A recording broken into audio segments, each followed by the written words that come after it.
Hello friends, मैं हर्षिता शुक्ला आप सभी लोगों का हर्षिता क्लासेस में बहुत बहुत स्वागत करती हूँ। और फ्रेंड्स, आज मैं डीएलएड थर्ड सेमेस्टर के समावेशी शिक्षा का संपूर्ण रिवीजन इस वीडियो के अंतर्गत लेकर के आई हूँ। फ्रेंड्स, यहाँ पर आप लोगों को objective type question, very short answer type question और शॉर्ट आंसर टाइप क्वेश्चन सभी प्रकार के प्रश्न मिलेंगे। तो ये वीडियो आप लोग के लिए बहुत इंपॉर्टेंट होने वाला है। पूरा वीडियो आप लोग ध्यान से देखेंगे तो आप लोगों का बहुत ही बेहतरीन रिवीजन हो जाएगा और यहीं से प्रश्न आपकी परीक्षा में निश्चित रूप से पूछे जाएंगे। फ्रेंड्स, तो ज़्यादा से ज़्यादा इस वीडियो को ज़रूर शेयर करें। चैनल पे नए हैं तो बिल्कुल सब्सक्राइब कर लें, क्योंकि मैं सभी सब्जेक्ट्स का संपूर्ण रिवीजन लेकर आने वाली हूँ आप सभी लोगों के लिए। पहला क्वेश्चन देख लेते हैं फ्रेंड्स। प्रश्न 1 है, डिस्लेक्सिया शब्द से किस अक्षमता का प्रदर्शन होता है। 4 ऑप्शन आपकी स्क्रीन पर है, आप लोग देख सकते हैं। तो फ्रेंड्स, यहाँ पर राइट ऑप्शन आपका होगा ऑप्शन नंबर अ, लेखन संबंधी अक्षमता। नेक्स्ट क्वेश्चन नंबर 2 है, दृष्टि दोष से ग्रस्त बालकों के लिए उपयोगी लिपि होती है। ठीक है, मतलब जो दृष्टि दोष से ग्रस्त बालक होते हैं उनके लिए कौन सी लिपि उपयोगी होती है। तो फ्रेंड्स, यहाँ पे राइट ऑप्शन है ऑप्शन नंबर ब, ब्रेल लिपि। अगला प्रश्न है फ्रेंड्स, क्वेश्चन नंबर 3, टीएटी के द्वारा परीक्षण किया जाता है। तो टीएटी के द्वारा जो है किस चीज का परीक्षण किया जाता है। 4 ऑप्शन आपकी स्क्रीन पर हैं। यहाँ पे राइट ऑप्शन है ऑप्शन नंबर सा, व्यक्तित्व संबंधी परीक्षण किया जाता है। अगला क्वेश्चन नंबर 4 है, परामर्श का उद्देश्य आत्म परिचय या आत्मबोध है, यह कथन है। तो यह कथन किसका है, बहुत ही महत्वपूर्ण प्रश्न है। तो यह कथन है ऑप्शन नंबर अ, रुथ स्ट्रेक का। अगला क्वेश्चन नंबर 5 है फ्रेंड्स, वाक दोष के प्रकार है। तो वाक दोष के कितने प्रकार होते हैं फ्रेंड्स, ये बहुत ही अच्छा प्रश्न है आपकी परीक्षा के लिए। यहाँ पे राइट ऑप्शन होगा आपका ऑप्शन नंबर स, 6 प्रकार होते हैं। नेक्स्ट क्वेश्चन नंबर 6 बहुत इंपॉर्टेंट, मोस्ट इंपॉर्टेंट है। पुस्तक a survey of the education gifted children के लेखक हैं। बहुत ही अच्छा प्रश्न है आपकी परीक्षा के लिए। तो इसका राइट ऑप्शन होगा option number A, having hearts. Next question number 7 है फ्रेंड्स, परामर्श से संबंधित जिले की विशेषज्ञ समिति का नेतृत्व करता है। यहाँ पे देख सकते हैं 4 ऑप्शन। तो राइट ऑप्शन होगा फ्रेंड्स ऑप्शन नंबर अ, जिले का मुख्य चिकित्सा अधिकारी। अगला क्वेश्चन नंबर 8 है, विद्यालय में दास अवरोध की समस्या को रोकने में प्रमुख रूप से सहायक है। तो विद्यालय में दास अवरोध की समस्या को रोकने के लिए प्रमुख रूप से क्या सहायक है। तो ऑप्शन नंबर द बिल्कुल राइट है, निर्देशन एवं परामर्श। अगला क्वेश्चन नंबर 9 है, किसने विशिष्ट आवश्यकता वाले बच्चों को दुर्लभ गुणों वाला बच्चा बताया है। तो किसने जो है विशिष्ट आवश्यकता वाले बच्चों को दुर्लभ गुणों वाला बच्चा बताया है। तो यहाँ पे राइट ऑप्शन होगा ऑप्शन नंबर अ, हेविट ने। अगला क्वेश्चन नंबर 10 है, निर्देशन नवयुवकों को अपने से, दूसरों से और परिस्थितियों से सामंजस्य करना सीखने के लिए सहायता देने की प्रक्रिया है, यह कथन है। तो यह कथन किसका है। क्वेश्चन नंबर 10 के लिए राइट ऑप्शन क्या होगा फ्रेंड्स। तो यहाँ पे आपका जो राइट ऑप्शन होगा वो होगा ऑप्शन नंबर द, स्किनर का ये कथन है। अगला क्वेश्चन नंबर 11 पर आते हैं, परामर्श का अभिप्राय है 2 व्यक्तियों का संपर्क जिससे एक व्यक्ति को किसी प्रकार की सहायता दी जाती है, यह कथन है। तो यह कथन किसका है। क्वेश्चन नंबर 11 का राइट ऑप्शन क्या होगा। इसका राइट ऑप्शन होगा ऑप्शन नंबर ब, कार्ल रोजर्स का। नेक्स्ट क्वेश्चन नंबर 12 पर आते हैं, विद्यालय में दास अवरोध की समस्या को रोकने में प्रमुख रूप से सहायक है। तो यहाँ पे 4 ऑप्शन आपके स्क्रीन पर है फ्रेंड्स, आप लोग देख सकते हैं। राइट ऑप्शन है फ्रेंड्स ऑप्शन नंबर द, निर्देशन एवं परामर्श। नेक्स्ट क्वेश्चन नंबर 13 है फ्रेंड्स, शैक्षिक निर्देशन का उद्देश्य व्यक्ति का उचित कार्यक्रमों का वर्णन तथा उसमें प्रगति करने में सहायता देना है, यह कथन है। तो यह कथन किसका कथन है। 4 ऑप्शन आपकी स्क्रीन पर है क्वेश्चन नंबर 13 के लिए। और यहाँ पे आपका राइट ऑप्शन होगा फ्रेंड्स ऑप्शन नंबर अ, स्ट्रैंगर का कथन है। अगला क्वेश्चन नंबर 14 है, राष्ट्रीय शिक्षा नीति का उदय हुआ। 4 ऑप्शन आपके स्क्रीन पर है क्वेश्चन नंबर 14 के लिए। तो यहाँ पे आपका राइट ऑप्शन है ऑप्शन नंबर अ, मानवीकरण, मानवीकरण की। अगला क्वेश्चन नंबर 15 है, स्टैनफोर्ड बिने स्केल का विकास किस देश में किया गया था। तो स्टैनफोर्ड बिने स्केल का विकास जो है किस देश में किया गया था फ्रेंड्स, बहुत ही अच्छा प्रश्न है आपकी परीक्षा के लिए। तो इसका राइट ऑप्शन होगा ऑप्शन नंबर अ, अमेरिका। फ्रेंड्स अब बढ़ते हैं अगले प्रश्नों की तरफ, जो कि आपकी परीक्षा के लिए इस बार के बहुत बहुत इंपॉर्टेंट हैं। ठीक है, तो पहला प्रश्न है, परामर्श की दो विधियों के नाम लिखिए। तो परामर्श की दो विधियां हैं, निर्देशात्मक एवं अनिर्देशात्मक परामर्श। ध्यान रखिएगा, निर्देशात्मक और निर्देशात्मक। नेक्स्ट क्वेश्चन है, समावेशी शिक्षा का क्या अर्थ है।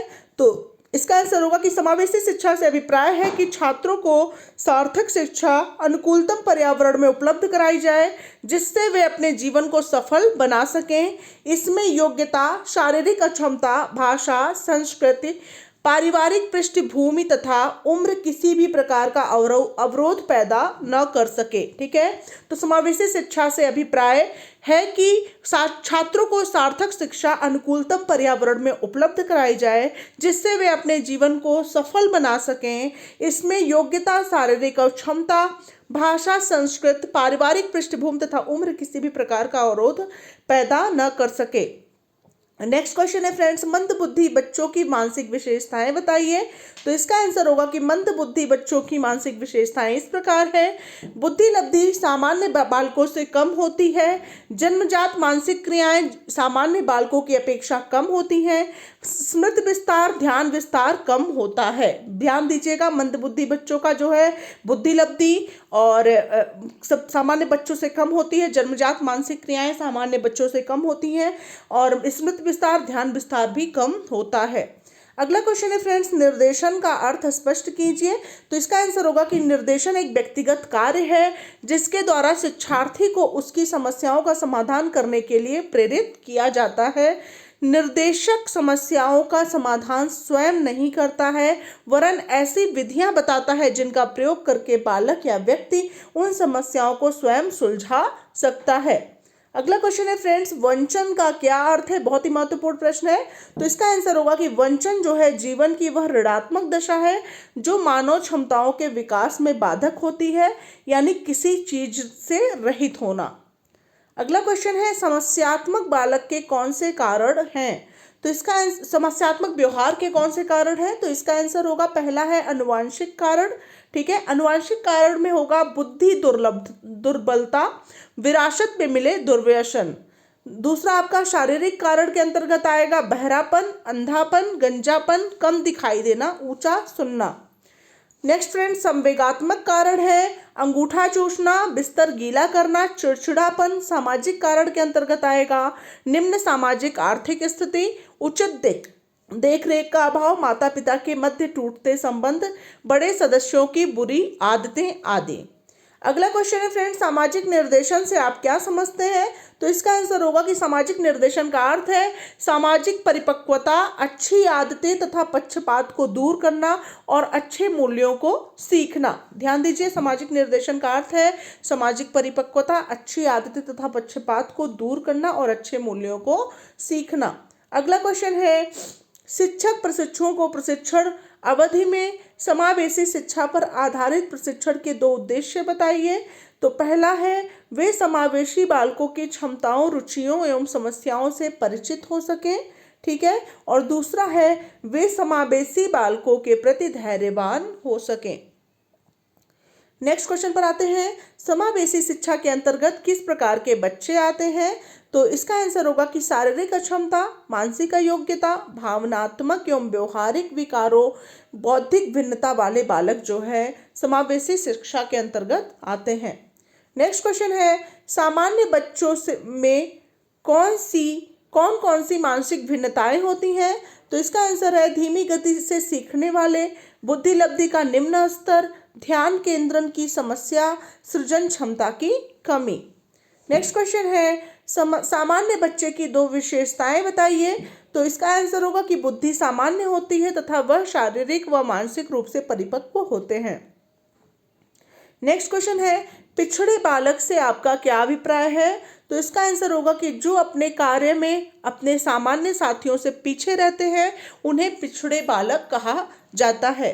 नेक्स्ट क्वेश्चन पर आते हैं, बच्चे की वास्तविक आयु की गणना संबंधित सूत्र लिखिए। तो वास्तविक आयु बराबर होता है मानसिक आयु बटे बुद्धि लब्धि मल्टीप्लाई बाय 100। नेक्स्ट क्वेश्चन है आंशिक रूप से शारीरिक अक्षम बच्चों के सभी प्रकार लिखिए। तो दृष्टि बाधित, बाड़ी बाधित, श्रवण बाधित, अस्थि बाधित। ठीक है। नेक्स्ट क्वेश्चन है फ्रेंड्स, मध्यम रूप से दृष्टिबाधित व्यक्ति के नेत्रों के देखने की क्षमता कितनी होती है? तो 20/70 से 20/200 तक होती है। ध्यान दीजिएगा, 20/70 से 20/200 तक होती है। अगला क्वेश्चन है वाक दोष का अर्थ स्पष्ट कीजिए। तो इसका आंसर होगा कि जब बालक अपने भावों को या विचारों को शब्दों के माध्यम से स्पष्ट रूप से प्रकट नहीं कर पाता है तो उसे वाक दोष कहते हैं। नेक्स्ट है अस्थि बाधित बच्चे की पहचान से संबंधित लक्षण लिखिए।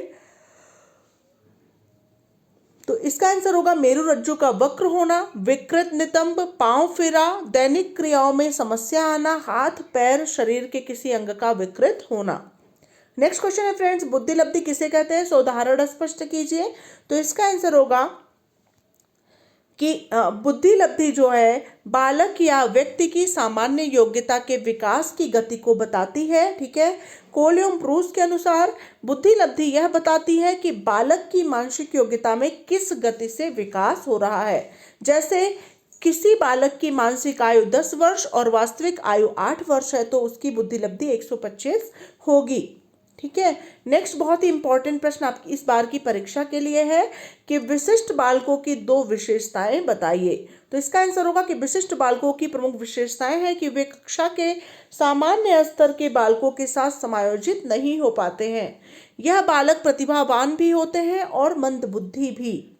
विशिष्ट बालकों की निम्न विशेषताएं होती हैं। पहली है भिन्नता, दूसरी है विचलन, तीसरी है आयाम, चौथी है नियमित शिक्षण। नेक्स्ट क्वेश्चन है सृजनात्मक बालकों की पहचान हेतु किए जाने वाले किन्हीं 2 परीक्षणों का उल्लेख कीजिए। तो इसका आंसर होगा ये परीक्षण 3 प्रकार के होते हैं। पहला है शाब्दिक परीक्षण, दूसरा है अशाब्दिक, तीसरा है शाब्दिक अशाब्दिक। ठीक है। सामान्य सृजनात्मक परीक्षण, भाषा सृजनात्मक परीक्षण, गणित सृजनात्मक परीक्षण। ठीक है। नेक्स्ट क्वेश्चन है शैक्षिक पिछड़ेपन के 2 प्रमुख कारण लिखिए। तो इसका आंसर होगा शैक्षिक पिछड़ेपन के 2 प्रमुख कारण हैं। पहला है निम्न सामान्य बुद्धि, दूसरा है परिवार का वातावरण। ठीक है। इनके अतिरिक्त शारीरिक दोष, वंशानुक्रम, परिवार की निर्धनता आदि कारण भी हैं। नेक्स्ट क्वेश्चन है समस्यात्मक बालक किसे कहते हैं? तो इसका आंसर होगा समस्यात्मक बालक वे होते हैं जिनका व्यवहार गंभीर रूप से असाधारण होता है, जैसे चोरी करने वाले, झूठ बोलने वाले बालक।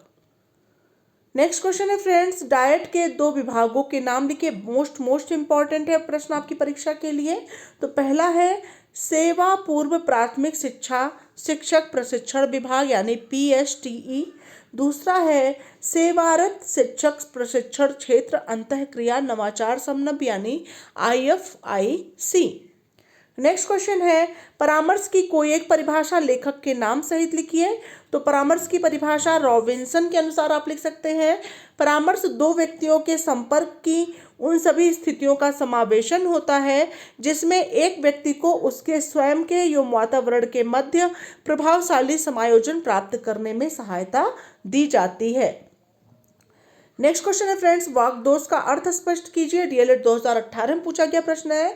तो वाक दोष जैसा कि नाम से ही आप जान सकते हैं कि बाड़ी का दोष। ठीक है। तो विकलांग बालकों में बाड़ी दोष वाले बालक भी बहुत होते हैं।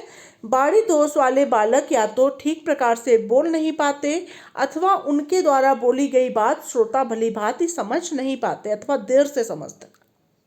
बोलने के दोष प्रमुख है। पहला है उच्चारण संबंधी दोष, दूसरा है देर से बोलने के दोष, तीसरा है हकलाना, चौथा है ओष्ठ विकृति, पांचवा है आवाज की समस्या, छठवां है श्रवण विकृति। नेक्स्ट क्वेश्चन है फ्रेंड्स बाल अपराध के कोई 2 कारण लिखिए। तो बाल अपराध एक सामाजिक कारण है। तो इसका पारिवारिक कारण और भौतिक वंशानुक्रम 2 प्रमुख कारण होता है। ठीक है। तो बाल अपराध का 2 प्रमुख कारण जो है वो पारिवारिक कारण है और भौतिक वंशानुक्रमण है। नेक्स्ट क्वेश्चन है डाइट के कोई 2 उद्देश्य लिखिए। तो इसका आंसर होगा पहला है शिक्षण अधिगम सामग्री का विकास करना और दूसरा है औपचारिक एवं अनौपचारिक शिक्षा के बीच की दूरी को घटाकर इनमें एकात्मकता स्थापित करना। अगला प्रश्न है विद्यालय पर्यवेक्षण के क्षेत्र बताइए। तो इसका आंसर है पहला पर्यवेक्षण की निदानात्मक भूमिका और दूसरा है पर्यवेक्षण की मार्गदर्शन संबंधी भूमिका। अगला क्वेश्चन है दृष्टि दोष से ग्रस्त बालकों की दो विशेषताएं बताइए। तो इसका आंसर होगा दृष्टि बाधित बालकों की निम्न विशेषताएं होती हैं। पहली विशेषता है दृष्टि बाधितों की मानसिक योग्यता। ये बालक मानसिक योग्यता की दृष्टि से सामान्य बालकों से कम नहीं होते हैं। दूसरा है दृष्टि बाधितों की भाषा का विकास। तो ये भाषा दोषी नहीं होते हैं। सुनना तथा बोलना इनकी भाषा के प्रमुख कौशल होते हैं। तीसरा भी आप याद कर लें, अगर आपको दोनों में से तीन में से कोई भी दो याद आएगा वो आप लिख लेंगे। तीसरा है दृष्टिबाधितों के सामाजिक एवं समायोजन संबंधी कार्य। तो इनमें व्यक्तित्व की समस्याएं आंतरिक नहीं होती हैं। नेक्स्ट क्वेश्चन बनाते हैं फ्रेंड्स, निर्देशन को परिभाषित कीजिए।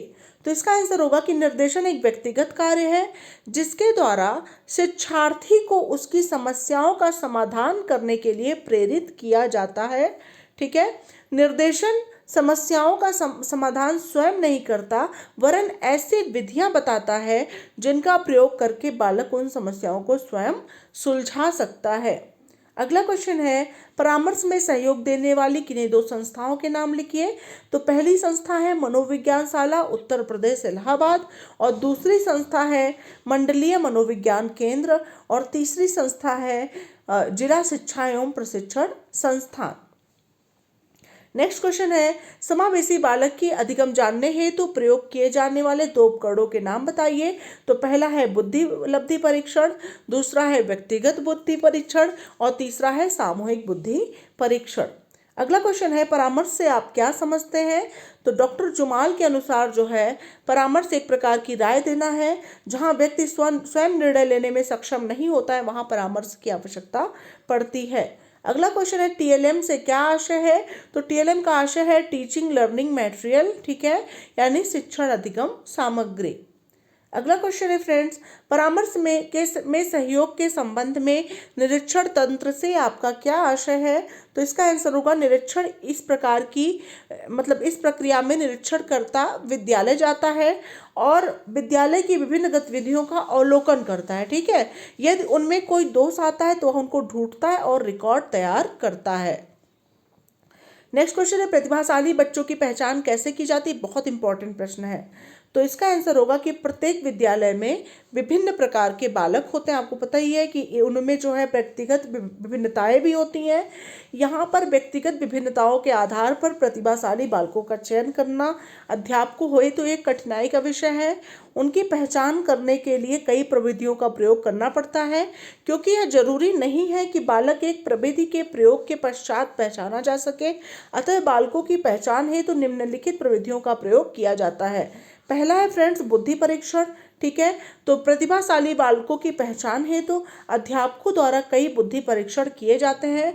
यह परीक्षण निम्नलिखित प्रकार के होते हैं।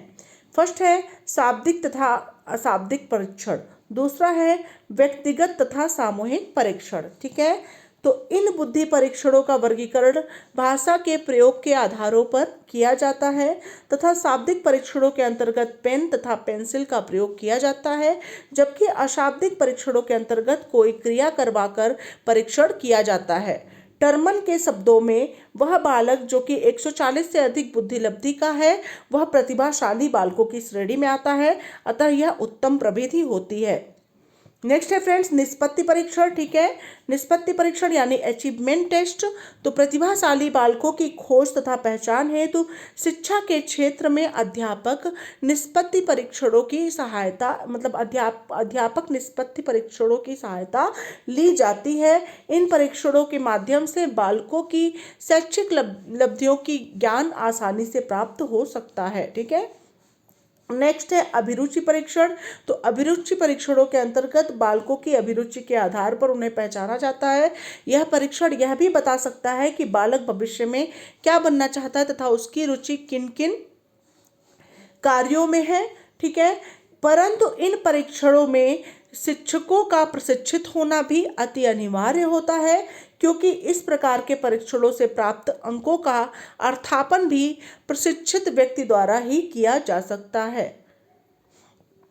नेक्स्ट क्वेश्चन है फ्रेंड, नेक्स्ट नंबर आप हेडिंग डाल सकते हैं संबंधित बालकों की सूचनाएं, इंफॉर्मेशन फ्रॉम रिलेटेड चिल्ड्रन। ठीक है, तो प्रतिभाशाली बालकों की पहचान करने के लिए संबंधित व्यक्तियों से संबंध करना आवश्यक होता है।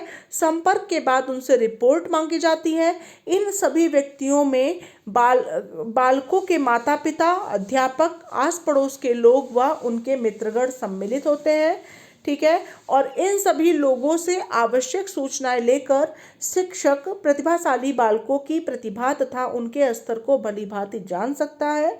इसके अतिरिक्त प्रतिभा खोज प्रतियोगिताएं आयोजित करके अपनी प्रतिभा की खोज का प्रयत्न करते हैं।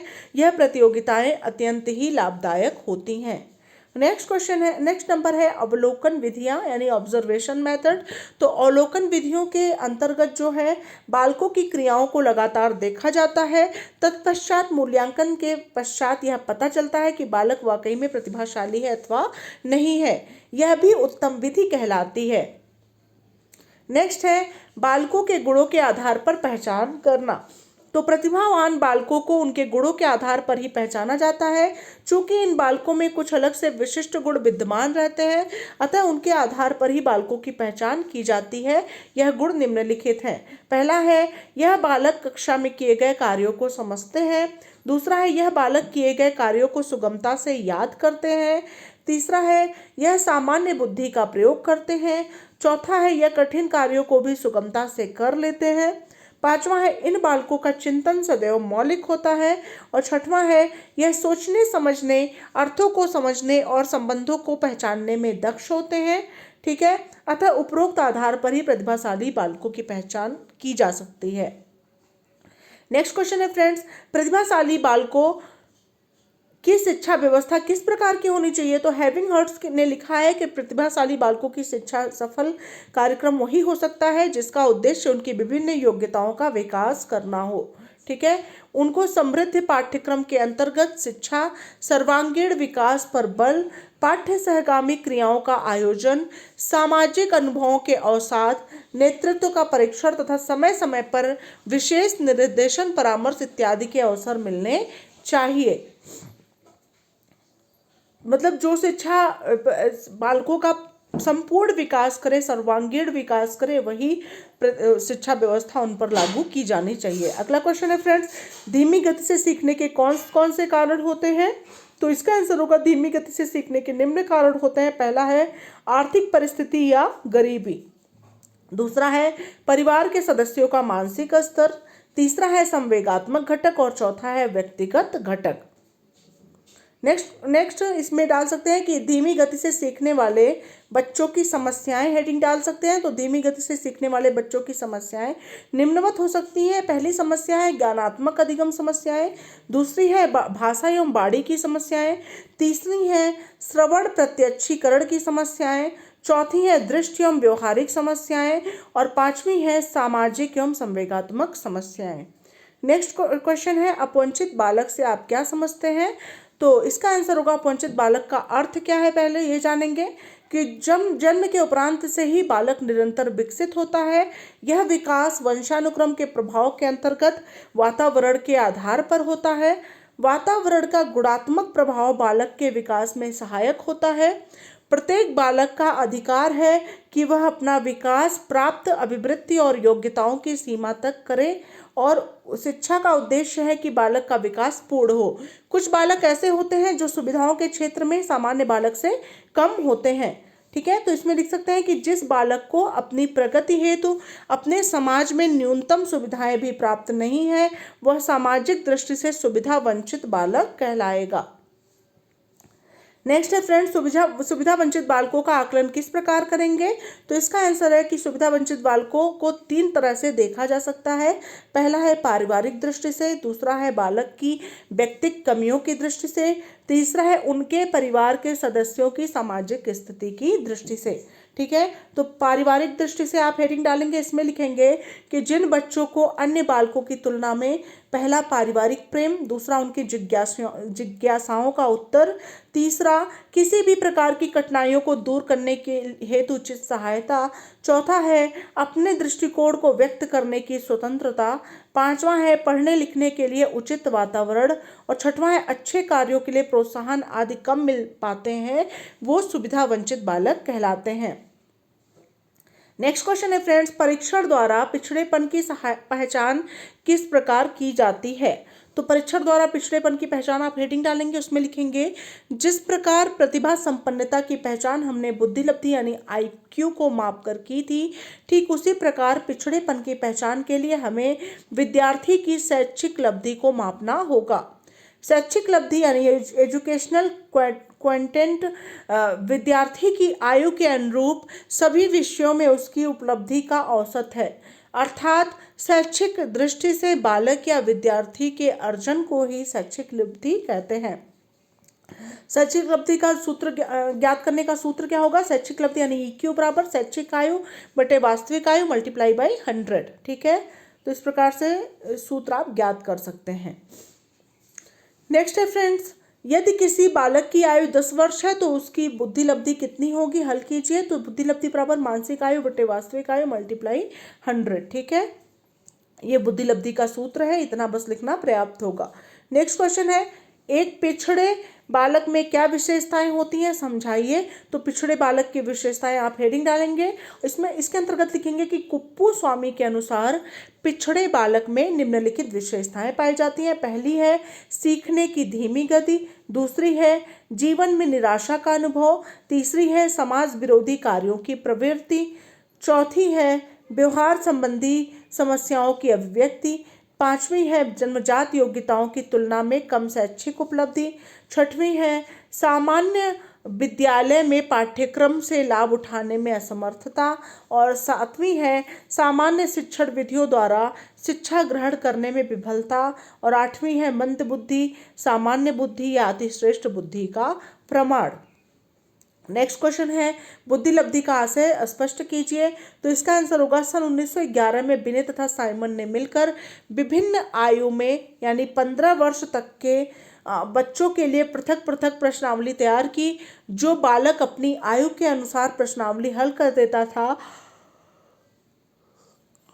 उसे साधारण बुद्धि वाला, जो ऊपर के आयु वालों की प्रश्नावली हल कर देता था उसे प्रखर बुद्धि वाला समझा जाता था, और जो अपनी आयु के लिए निर्धारित प्रश्नों के सही उत्तर नहीं दे पाते थे उन्हें निम्न बुद्धि वाला कहा जाता था। अगला है फ्रेंड्स, बुद्धि लब्धि के आधार पर व्यक्तियों का वर्गीकरण कीजिए। ये बहुत ध्यान से समझ लेंगे आप लोग, क्योंकि यहाँ से प्रश्न जरूर पूछे जाते हैं। तो क्रम संख्या, बुद्धि लब्धि और वर्गीकरण आप 3 जो है इस तरह से बना लेंगे, और उसके बाद लिखेंगे 0 से 24 जड़ बुद्धि, 25 से 49 मंद बुद्धि, 50 से 69 मूर्ख, और 70 से 79 निर्बल बुद्धि, 80 से 89 मंद बुद्धि, 90 से 109 सामान्य बुद्धि, 110 से 119 उत्कृष्ट बुद्धि, और 140 से अधिक है प्रतिभाशाली बालक। अब अगला प्रश्न है, निर्देशन के कोई 3 सिद्धांत बताइए। तो निर्देशन के प्रमुख 3 सिद्धांत निम्न है। पहला है जीवन भर चलने वाली प्रक्रिया, दूसरा है संपूर्ण शैक्षिक प्रक्रिया का अंग, और तीसरा है सर्वांगीण विकास में से संबंधित। अगला क्वेश्चन है, निर्देशन कितने प्रकार के होते हैं, सविस्तार समझाइए। तो पैटरसन ने निर्देशन को 5 भागों में बांटा है। पहला है शैक्षिक निर्देशन, दूसरा है व्यावसायिक निर्देशन, तीसरा है व्यक्तिगत निर्देशन, चौथा है स्वास्थ्य संबंधी निर्देशन, और 5वां है आर्थिक निर्देशन। कप्पू और कीफोवर ने भी निर्देशन के 5 प्रकार बताए हैं। पहला है शिक्षा संबंधी निर्देशन, दूसरा है व्यावसायिक निर्देशन, तीसरा है मनोरंजनात्मक निर्देशन, और चौथा है स्वास्थ्य संबंधी निर्देशन, और 5वां है नागरिक सामाजिक एवं नैतिक निर्देशन। ठीक है, उपयुक्त में केवल 2 यानी शैक्षिक एवं व्यावसायिक निर्देशन ही अधिक प्रचलित है। तो फ्रेंड्स बहुत महत्वपूर्ण प्रश्न है ये सभी शॉर्ट आंसर टाइप क्वेश्चन के लिए। अगला क्वेश्चन है, बालकों में उचित निर्देशन देने में शिक्षक की भूमिका का उल्लेख कीजिए। तो निर्देशन में शिक्षक की भूमिका क्या होगी?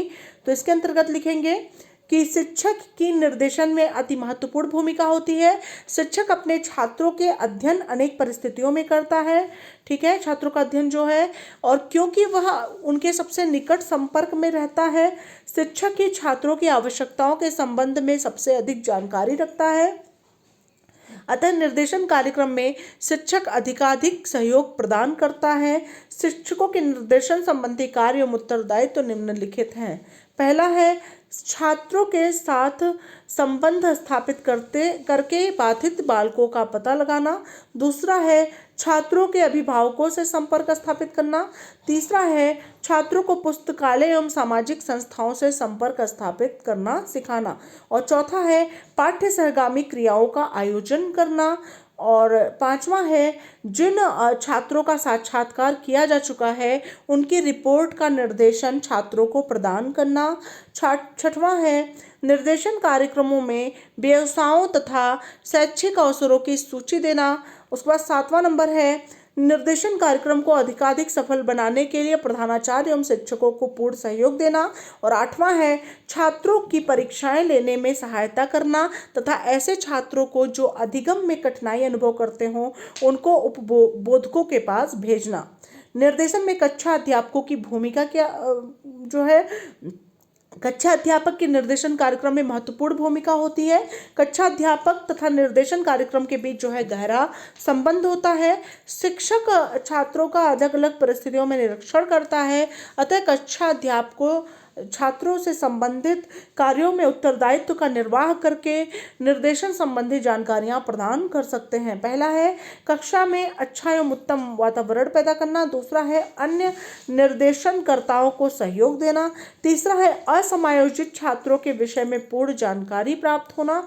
और चौथा है परामर्श प्रक्रिया का ज्ञान भी कक्षा अध्यापक को होना चाहिए जिससे वह छात्रों को व्यक्तिगत परामर्श दे सके। नेक्स्ट है फ्रेंड्स नैदानिक परीक्षण से आप क्या समझते हैं? तो इसका आंसर होगा कि नैदानिक परामर्श समस्या समाधानात्मक, उपचारात्मक या संकटकालीन परामर्श से ज़्यादा कीमती एवं लाभदायक होता है। ठीक है, इस प्रकार के परामर्श द्वारा परामर्शदाता पहले से ही ऐसे प्रयत्न करता है कि परामर्शग्राहियों को संभावित कठिनाइयां या परेशानियों से बचे रहने में सक्षम बनाया जा सके। ठीक है, विद्यार्थियों का स्वास्थ्य ठीक बना रहे, वे निरोग तथा बलशाली बने रहे और उनकी शिक्षा तथा प्रशिक्षण ठीक प्रकार से चलता रहे। ठीक है, और वे ठीक व्यवसाय का चुनाव करके अपने व्यवसाय में सफलता प्राप्त करें। और इस प्रकार के परामर्श से बालकों को बुरी संगत, बुरी आदतों तथा व्यवहारगत समस्याओं या व्यक्तिगत विकारों के ग्रस्त होने से बचाया जा सकता है। अगला है फ्रेंड्स परामर्शदाता किसे कहते हैं और परामर्शदाता में कौन कौन से गुण होने चाहिए? तो इसका आंसर होगा कि परामर्शदाता आप हेडिंग डालेंगे और इसमें लिखेंगे परामर्श देने हेतु जिस विशिष्ट व्यक्ति की नियुक्ति की जाती है उसे परामर्शदाता कहते हैं। ठीक है, परामर्शदाता के गुण क्या क्या होने चाहिए? पहला है उन्हें जो है उपयुक्त रूप से समझना चाहिए कि वे क्या है और उनकी योग्यताएं और क्षमताएं क्या हैं, रुचियां, दृष्टिकोण तथा इच्छाएं और अभिलाषाएं क्या है, आदि आदि। ठीक है, दूसरा है उनकी समस्याओं को समझकर उन्हें इनसे मुक्ति दिलाने में सहायता करनी चाहिए। तीसरा है उसे कोई ऐसे उपाय बताने चाहिए जिनसे उनकी शैक्षणिक उपलब्धि में वृद्धि हो जाए, उन्हें अनेकों अध्यापकों द्वारा सराहा जाए तथा कक्षा में उनकी गिनती होशियार बालकों में हो। ठीक है, नेक्स्ट है अपने साथी विद्यार्थियों से उनके संबंध किस प्रकार अच्छे रहें, उनके द्वारा उन्हें पर्याप्त सम्मान और समूह में स्थान दिया जाए, इस कार्य में परामर्शदाता से अच्छी सलाह लेनी चाहिए।